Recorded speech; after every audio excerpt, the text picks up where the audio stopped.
جيجي بقالي 3 أيام ما أكلتش. أنت بتاكلي لوحدك يا مرة يا بومة. خد يا حبيبي، انت حته وانا حته، صبر نفسك وصبر جوعك لحد ربنا ما يرجع لنا الديزل بالسلام. تعالى يا ابني. هو انت برضو جاي لي في اصول؟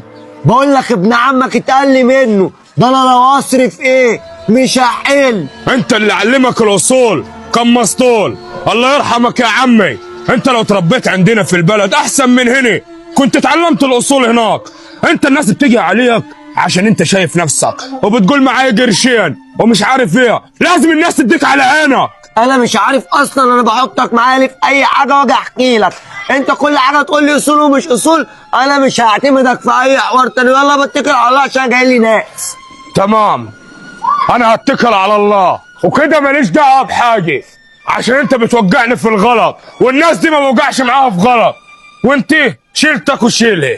اخرتها اكل عيش عام والله ربنا يجيبك بسلامة لينا يا تيجي. اللي انت بتتكلم فيه ده يا ديزل تعمله مع ناس بتفهم في الاصول. هو كده كده حته عيل صغير ولا يعرف يعمل حاجه. انا عايزك تشيل الموضوع من دماغك، ولو جينا تاني هكسر له رجله. انت شكلك يا بودة فهمتني غلط. وانت مفكر ان انا بفكر في الواد ده اصلا؟ الواد ده انا منفض له عشان اكل العيش. انا بفكر في الناس اللي ورايا يا بودة. في ناس كتير متعلقه في رقبتي يا صاحبي. لازم نكبر يا بودة، انا نازل هنا عشان اكبر. نكبر؟ احنا اللي زينا يا ديزل عمره ما يكبر. احنا الطبقه اللي تحت تحت تحت الصفر. احنا بالنسبه لنا ال100 جنيه وال200 جنيه فلوس. في ناس عندها ال1,000,000 جنيه ولا شيء. الناس دي اللي اهاليها سابوا لها يبداوا مشروع، لكن احنا ما حدش ساب لنا جنيه. هنعملها ازاي يا صاحبي واحنا يوميتنا اصلا على قد اللي رايح؟ لا يا صاحبي، ربنا ما قالش كده.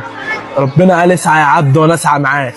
وبعدين يا عم بودة لكل مجتهد نصيب، فلازم نجتهد ونشتغل على نفسينا.